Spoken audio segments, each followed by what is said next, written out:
मैं आपसे फिर कहता हूं कि केजरीवाल जी एससी ओबीसी विरोधी है, आरक्षण विरोधी है और बाबा साहब विरोधी हैं। राशन ले लो, मुफ्त में बिजली ले लो, मुफ्त में पैसे ले लो, इनके पास सिर्फ यही देने को रह गया है। आपको पैसा, बिजली, खाना, राशन मुफ्त में देने का काम रह गया है। पर आप कभी इनसे पूछेंगे कि भाई मेरे बच्चों के लिए तुमने पढ़ाई लिखाई के लिए काम किया क्या? आपने हमारे बच्चों के लिए स्कूल बनाए? आपने उन स्कूलों में क्या टीचरों की भर्ती करी? क्या रिजर्वेशन जो बाबा साहब ने हमें संविधान में दिया है उसको पूरी तरीके से इंप्लीमेंट किया? क्या हमारे युवाओं को जो पढ़े लिख कर निकल रहे हैं उनको रिजर्वेशन के तहत पूरा अधिकार मिला है क्या? उनको रोजगार दिया, सरकारी नौकरियां दी? साथियों, जब आप उनसे ये सब पूछेंगे तो उनके पास एक जवाब नहीं होगा, चुप्पी साधे खड़े रह जाएंगे। पर इस बारी आप लोग वोट डालने से पहले इनसे ये कुछ जरूरी मुद्दों पर सवाल जरूर करें। साथियों, आपका फर्ज बनता है, आपको बाबा साहब डॉक्टर भीमराव अंबेडकर जी की मेहनत से वोट डालने का अधिकार मिला है और इस वोट का अधिकार आपको सही मायने में इस्तेमाल करने के लिए आपको हर पार्टी से सवाल करना होगा। आज हम आपको बीएसपी के कामों के बारे में बताएंगे, परंतु उससे पहले आपका ध्यान ये 11 साल से चल रही आम आदमी पार्टी के कार्यों पे भी एक बारी को आपका ध्यान लाने की कोशिश करेंगे। साथियों,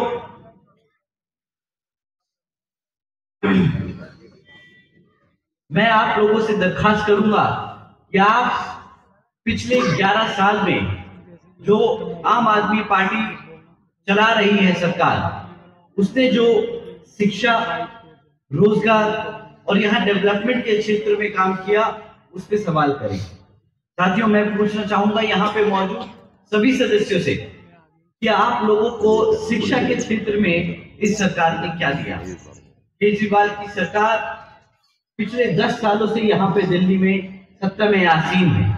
उन्होंने बहुत लंबे चौड़े वादे किए थे आप सभी से। आपके बच्चों की शिक्षा को लेकर उन्होंने लंबे चौड़े वादे किए थे। उन्होंने कहा था कि मैं एक तरफ वर्ल्ड क्लास एजुकेशन आपके बच्चों को देने का काम करूंगा, कहा था कि मैं 20 नए कॉलेजेस खुलवाऊंगा दिल्ली में। परंतु हकीकत तो ये है साथियों कि आज जब 9th में बच्चा 9th में पहुंचकर फेल हो जाता है क्वेश्चन अपना बोर्ड पेपर में, तो यहाँ पर सरकार जबरदस्ती इन बच्चों को दोबारा से 9वीं के परीक्षा दिलाने की बजाय इनको ओपन स्कूल बोर्ड में डालने का काम करती है, जहां पर आपके बच्चा पास हो या फेल हो, केजरीवाल जी की सरकार को कोई फर्क नहीं पड़ता, क्योंकि national institute of open schooling के डमे डालने के बाद बच्चे केजरीवाल जी की जिम्मेदारी नहीं होते। परंतु इन बच्चों को केजरीवाल जी की सरकार अपनी रिपोर्ट कार्ड में ट्रांसफर स्टूडेंट्स दिखाकर अपना रिपोर्ट कार्ड ठीक कर लेती है और हर साल आप लोगों के बीच में आकर बोलती है कि हमने 9th में तो इतने सारे बच्चे पढ़ाने लिखाने का काम किया है। हकीकत तो ये है साथियों कि अगर 40% से ज्यादा बच्चे जो 9th में फेल हो जाते हैं और एक बार जब फेल हो जाते हैं तो उनको आगे बढ़ने की जो क्षमता है, जो एवेन्यूज हैं, जो मिलने का जो जरिए हैं आगे बढ़ने के शिक्षा के क्षेत्र में, वो खत्म हो जाते हैं। और आप सभी जानते हैं किन सरकारी स्कूलों में किन समाज के बच्चे पढ़ने आते हैं। आप जानते हैं कि हमारे पिछड़े समाज, एससी समाज के बच्चे ही यहाँ सरकारी स्कूलों में पढ़ते हैं। जब यहाँ पे शिक्षा का ध्यान नहीं दिया जाएगा, एक तरीके से हमारे समाज को रोकने का काम किया जाएगा, हमारे बच्चों को अनपढ़ रखने का काम किया जा रहा है। यही केजरीवाल जी की सोच है साथियों। इनकी सोची समझी साजिश है हमारे समाज के बच्चों को आगे बढ़ने से रोकने की, क्योंकि अगर हमारे बच्चे पढ़ लिख जाएंगे तो अपने समाज के हकों के लिए लड़ना जान जाएंगे। पर साथियों, ये चाहते नहीं कि हमारे बच्चे अपने समाज के लिए लड़ने का काम करें, क्योंकि अगर वो लड़ेंगे तो वो जान जाएंगे, समझ जाएंगे कि इनकी किस तरह नीतियां हमारे समाज को, हमारे एससी एसटी ओबीसी समाज को पिछड़ा रखने की साजिश कर रही है। साथियों, इनका ये कोई अकेला झूठ नहीं जो ये कह रहे थे कि एजुकेशन को वर्ल्ड क्लास एजुकेशन सिस्टम बनाएंगे दिल्ली में। इनका दूसरा झूठ कि हम दिल्ली के युवाओं को रोजगार देंगे। केजरीवाल जी ने 2014 में वादा किया था और फिर कि 8 लाख रोजगार देंगे, और फिर 2022 में फिर से वादा किया कि वो 20 लाख से ज्यादा नौकरियां देने का काम करेंगे हमारे युवाओं को। और केजरीवाल जी का सच क्या है? सत्ता में आने के बाद यहाँ पर दिल्ली में सिर्फ मात्र 12,500 नौकरियां दी गई। 11 सालों में सिर्फ मात्र 12,500 नौकरियां दी गई। ये भाई साहब इतनी लंबी लंबी फेंकते हैं, इन्हें पॉलिटिशियन नहीं, इन्हें ओलंपिक में एक एथलीट होना चाहिए था जहां पे फेंकने का काम किया जाता है। अगर ये इतनी वहां पे फेंकते तो शायद एक रात गोल्ड मेडल निकाल जाते, परंतु यहाँ नेता बनकर जो उन्होंने फेंकने का काम किया है साथियों, इससे सिर्फ और सिर्फ हमारे समाज का नुकसान हुआ है। हकीकत तो ये है कि दिल्ली सरकार में जो पहले सरकारी पक्की नौकरियां थी उनको भी इन्होंने कच्ची नौकरियां करने का काम किया है। आज 40% से ज्यादा सरकारी नौकरियां कॉन्ट्रैक्चुअल जॉब्स बना दी गई हैं, क्योंकि कॉन्ट्रैक्चुअल जॉब्स के चलते हुए कॉन्ट्रैक्चुअल जॉब्स में रिजर्वेशन नहीं देना पड़ता, उनका अधिकार मारा जाता है। हमारे समाज का अधिकार मारने का काम इन्होंने किया है। इनका तीसरा झूठ, इन्होंने कहा था कि दिल्ली को सिंगापुर बनाएंगे। ये सिंगापुर के चक्कर तो काट आए और यहाँ पर बहुत अच्छे अच्छे कौमी पुलाव भी पका दिए इन्होंने कि यहाँ पे अंडरग्राउंड वायर्स करी जाएंगी इलेक्ट्रिसिटी की, हर घर में साफ पानी होगा, दुनिया के सबसे बड़े एजुकेशन सिस्टम का निर्माण करेंगे। परंतु साथियों, हकीकत तो ये है कि आज भी 10 साल बाद सिंगापुर तो दूर की बात है, दिल्ली को आज तक साफ पानी नहीं मिल पाया। इतना ही नहीं, जब भी हर बार गर्मी के मौसम में पानी की शॉर्टेज होती है तो हमारे समाज के लोगों को, यहाँ आधी से ज्यादा दिल्ली की जनता को टैंकरों पर निर्भर होना पड़ता है, और वो भी कोई सरकार नहीं भेजती, ये प्राइवेट टैंकर वाले हैं जो आप लोगों को महंगे दाम में वही साफ पानी भेज देने का काम करते हैं जो सरकार ने वादा किया था आपको सस्ते दामों में देने का। साथियों, फिर ये बोलते हैं कि हम दिल्ली को सिटी ऑफ लेक्स बनाएंगे, बहुत सारी यहाँ पे तालाब बनाएंगे, सिटी ऑफ लेक्स। परंतु हर बारी जब बारिश होती है तो सिटी ऑफ लेक्स अपने आप ही बन जाता है, क्योंकि ना केजरीवाल जी आज तक यहाँ पे पक्की सड़कें दे पाए, ना यहाँ पर सीवेज सिस्टम दे पाए, और जिसके चलते हुए जब जब बारिश होती है तो हमारी सड़कें पानी से भर जाती हैं, हमारी गली मोहल्ले पानी से डूब जाते हैं। परंतु उस वक्त केजरीवाल जी बारिश के मौसम में बाहर नहीं निकलते। बारिश खत्म होने के बाद जब सब बर्बाद हो जाता है तब फिर आगे निकल के एक नया ख्वाब दिखाते हैं कि हम सिटी ऑफ लेक्स बनाएंगे, हम पक्की सड़कें बनाएंगे, परंतु करने को काम कुछ नहीं है इनके पास।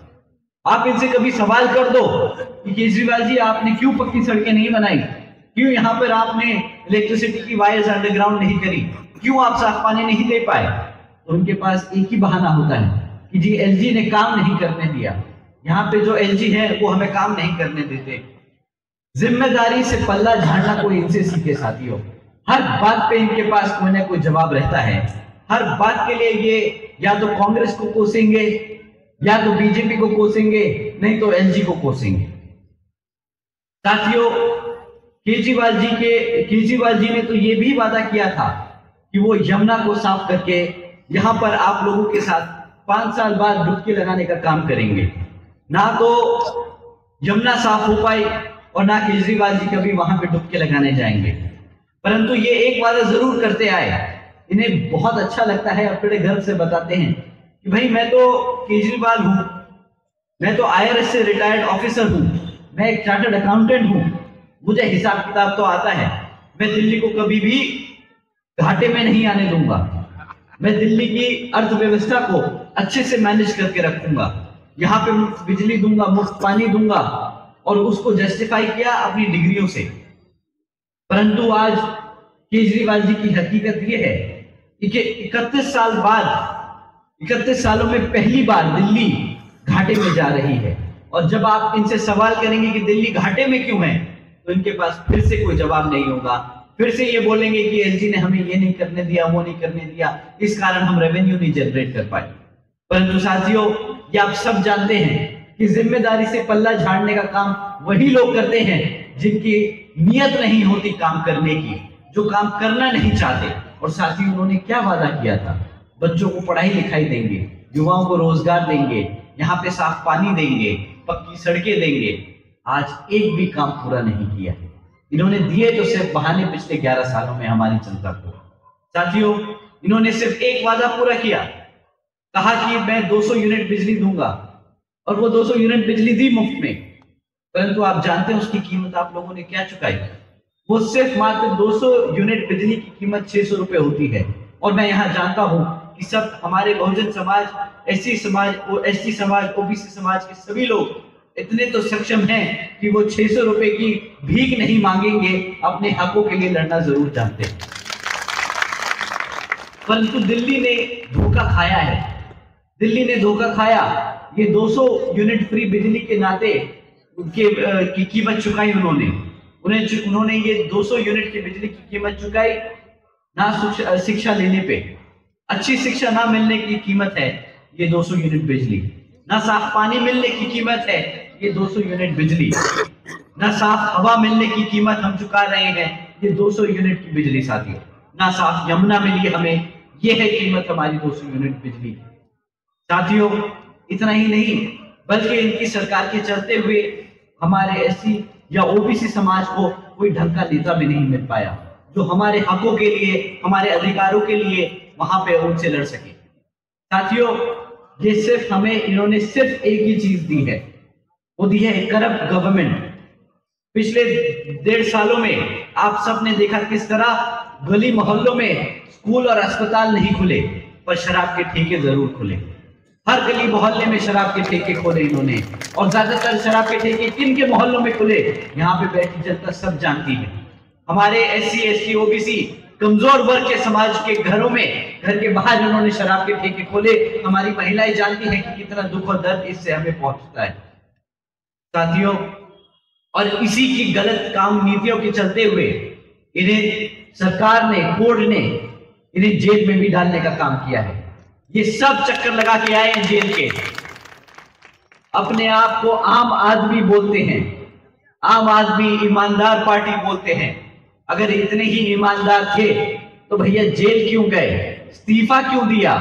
इस्तीफा क्यों दिया मुख्यमंत्री के पद से? घबरा गए क्या? डर गए थे क्या? वैसे तो मंचों से प्रेस कॉन्फ्रेंस करके दुनिया जहां के वादे ठोकते हैं। 2100 रुपए ले लो महिला सहयोग में, महिलाओं को मुफ्त में बस में घूमने का मौका देंगे, तीर्थ यात्रा कराएंगे, मुफ्त में बिजली देंगे, शिक्षा देंगे। ये दुनिया जहां के वादे तो किए, परंतु हकीकत क्या है? आज भी आप जहरीली हवा के बीच में रह रहे हैं। आज भी आपके बच्चे पढ़ लिख नहीं पा रहे। अगर आप अपने बच्चों की शिक्षा के लिए सवाल करेंगे तो उनके पास जवाब नहीं होगा। साथियों, ऐसे सरकार नहीं चलाई जाती। इन्होंने तो मौका भी मिला, इनको मौका मिला हमारे एससी, एसटी, ओबीसी समाज के लोगों को वो पद देने का और उन्हें काम करने देने का मौका मिला। जब ये लोग, इनका उप मुख्यमंत्री और मुख्यमंत्री दोनों जेल में थे तो इन्हें नया मुख्यमंत्री, उप मुख्यमंत्री नियुक्त करना था। इनके पास क्या पूरे 70-72 सीटों पे इन्हें एक एमएलए नहीं मिला एससी, एसटी का जो ये चीफ मिनिस्टर बना सके? आप ही बताइए, क्या आपको मिला दिल्ली का एससी या एसटी, ओबीसी समाज से चीफ मिनिस्टर? हाथ उठा के बताइए, मिला कि नहीं मिला? नहीं मिला ना। ऐसा तो है नहीं कि आम आदमी पार्टी से कोई एससी या एसटी या ओबीसी समाज से नेता चुन के ना गया हो विधानसभा में। गए थे, परंतु क्यों केजरीवाल जी ने हमारे समाज से किसी को भी उप मुख्यमंत्री या मुख्यमंत्री नहीं बनाया? ये भी एक बहुत बड़ा सवाल है जिसका जवाब आप आने वाले विधानसभा में वोट सही पार्टी को डालकर देने का काम करेंगे। साथियों, मैं आप लोगों के बीच में स्पष्ट कर देना चाहता हूं कि केजरीवाल जी एससी, ओबीसी विरोधी हैं, आरक्षण विरोधी हैं और बाबा साहब विरोधी हैं।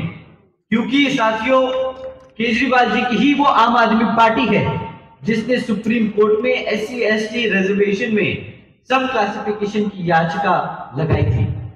आप सब जानते हैं कि आदरणीय बहन कुमारी मायावती जी ने आपको सब कास्ट कैटेगराइजेशन के बारे में समझाया है, इससे हमारे समाज को किस तरह बांटने का काम किया जाएगा।